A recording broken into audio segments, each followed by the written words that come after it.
dans la WHL, il y a plusieurs prétendants qui soufflent dans le coup pour venir voler cette place-là à Roger McQueen. À commencer notamment par un Carter Bear qui est sincèrement, franchement intéressant cette saison. Il y a beaucoup de partisans du Canadien qui souhaitent secrètement, en rêve le soir, lorsqu'ils se couchent, de mettre la main sur Carter Bear au repêchage. Marty, pourquoi Carter Bear est un joueur aussi exceptionnel? Ben, je pense que pour deux raisons. Premièrement, le joueur est extraordinaire et j'ai eu l'occasion de le regarder un petit peu récemment. C'est intéressant parce que présentement, il y a un petit peu un passage à vide. C'est quelqu'un qui, à ses 8 derniers matchs, n'a que 2 points. Et là, j'étais intéressé de voir est-ce qu'il y a une baisse de régime, est-ce qu'on le voit un peu moins? Et honnêtement, c'est le même Carter Bear. C'est pas que ça va moins bien, c'est peut-être les autres joueurs qui sont moins capables de créer des chances, mais lui, de son côté, tu sais, quand tu parles de Ligue nationale de hockey, quand tu parles d'un joueur qui coche à peu près toutes les cases pour s'illustrer au prochain niveau, ben il est là. Gabarit correct, à 6 pieds. 176 livres, il peut encore prendre du coffre, mais c'est pas inquiétant, c'est pas trop inquiétant non plus. S'il atteint la LNH à, disons, 185 ou 190 livres, tu as quelqu'un qui est parfaitement correct. Quelqu'un qui a un très, très bon coup de patin. Quelqu'un qui est hargneux. Tu sais, on le sait en série, on le voit avec des Sam Bennett et des gars comme ça. Le fait d'être au filet, le fait de déranger, le fait de frapper, le fait de sortir les adversaires de leur gond. Et là, à un moment donné, il joue du tout de la même façon. Carter Bear, encore une fois, même dans les matchs, ça a été plus difficile récemment. Il montre encore ce talent-là. Il va au filet. Parfois, le jeu, il est derrière le jeu. Puis, tu le vois moins, mais tu devines qu'est-ce qui se passe parce qu'à un moment donné, il y a un adversaire qui commence à donner des coups de bâton. Tu commences à voir que, justement, il dérange et tout ça. Puis, il dérange un peu par son côté, justement, un peu peste, mais il dérange par son effort aussi. Il va aller beaucoup frapper. Et tu sais, la qualité que je vante beaucoup dans la LNH, je n'ai parlé avec Owen Beck, le fait d'être en fond de territoire et de vraiment supporter les coéquipiers, de faire de courtes remises et de ne pas garder la rondelle longtemps. Souvent, la circulation de rondelle est extrêmement importante pour s'installer, fatiguer l'adversaire et ultimement créer des surnombres, des chances de marquer. Il est très bon là-dedans. Il va toujours être en mesure d'amener du support. Récupère la rondelle et là, de courtes remises, envoie ça à la pointe. Là, par la suite, va se diriger au filet. C'est quelqu'un qui a une bonne coordination meilleure. Ils sont très bons pour dévier des tirs. Il peut aller chercher des retours. Et il a un excellent tir sur réception. Donc, tu sais, quand tu parles de qualité de joueur pour être là où ça fait mal, dans l'enclave, il y a à peu près tout. Il peut aller chercher un retour. Il peut aller dévier des tirs. Il peut, justement, déranger un peu le gardien de but. Il peut décocher des tirs sur réception. Et il est habile pour changer son angle. Il est habile pour aller s'offrir une option de passe. Donc, c'est pas comme s'il était statique là, dans le milieu de la patinoire. Donc, je pense que pour toutes ces raisons-là, c'est quelqu'un, Carter Bear, qui est extrêmement intéressant. Donc, ça, c'est la première facette. Et deuxièmement, avec tout ce que je viens de dire dans ses qualités, le fait qu'il est hargneux, le fait qu'il a un bon tir, le fait qu'il joue peut-être un peu plus à l'intérieur. Si tu regardes la banque d'espoir des Canadiens, tu regardes là, les gros joueurs, mais supposons que je me fie à mon top 15, à un moment donné, tu as les Oliver Kapanen et Owen Beck qui sont les alentours du 6 ou 7e rang. Eux, c'est 3e ou 4e trio. Mais la crème de la crème, des Ivan Demidov, des Michael Age, des gars comme ça, c'est pas des joueurs qui jouent comme ça. C'est des joueurs d'habileté, c'est des joueurs de patin, c'est des joueurs d'instinct, c'est des joueurs de vision de jeu.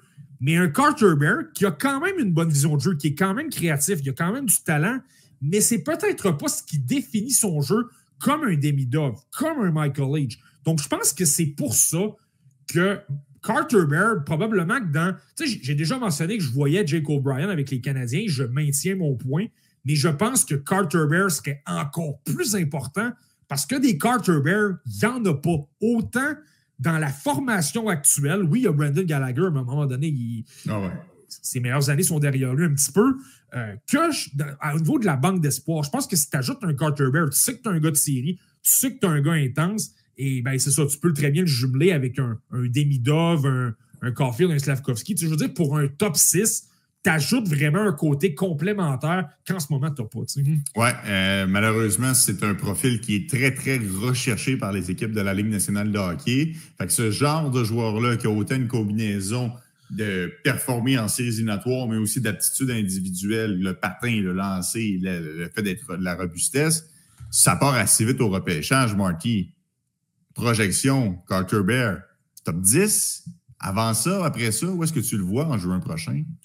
Je pense que c'est assurément un joueur top 10. Puis je pense qu'après ça, ça va dépendre un petit peu de la formation qui va être intéressée. Je pense qu'il y a des équipes qui vont peut-être préférer un peu plus de talent. Je veux dire, Bear a du talent, c'est pas ça que je veux dire. Mais il y a des joueurs qui pourraient se rabattre. Tu sais, je pense à Seattle en ce moment, que si je prends l'ordre inversé, repêcherait 5e. Je ne suis pas certain que le Kraken se rabattrait sur lui. Quoi qu'Everett, c'est pas très loin de Seattle, c'est facile d'aller le voir. C'est dans la cour arrière et on a pris un Berkeley Catton qui lui jouait à Spokane. C'est un peu la même chose.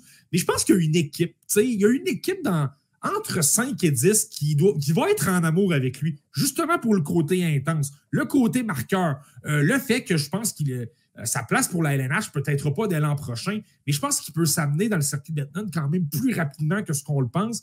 Je serais pas surpris de voir une équipe comme, tu sais, je regarde les Flyers de Philadelphie ou les Islanders de New York, 8 et 9, des équipes qui ont peut-être un ADN d'ajouter des espèces de gars comme ça qui sont un peu physiques. Les Islanders, qui en passant, eux, ont besoin de tout. Là, à peu près ont une des pires banques d'espoir. Les Flyers, on sait à quel point les partisans des Flyers aiment ces gars-là qui sont quand même assez physiques. Je me demande vraiment si un Carter Bear ne pourrait pas se retrouver dans ces eaux-là, mais plus je regarde le repêchage 2025, et plus je me dis qu'on commence à voir un groupe qui se dessine et que tu as plus de... C'est moins évident de dire qu'il va sortir top 10 parce que je commence à trouver qu'il y a un groupe de 13, 14 ou 15 qui est quand même intéressant. Puis ça, la seule raison, c'est que tout le monde s'est développé. C'est que tout le monde a bien progressé. Ce qui était peut-être pas le cas en 2023, souviens-toi. Là, on avait beaucoup de joueurs de haut niveau au départ. Puis à un moment donné, on est arrivé à la fin et on était un petit peu déçus. Tu sais. Ouais, Marty, j'ai une question pour toi. Parce que des fois, on va associer ce genre de commentaires-là aux gars de talent. Tu sais, les Matthew Schaefer, les James Higgins et Michael Misa. C'est lui qui a le plus haut plancher du repêchage. Je l'entends beaucoup pour Carter Bear, un joueur qui a un plancher très élevé. Es-tu d'accord avec cette affirmation-là?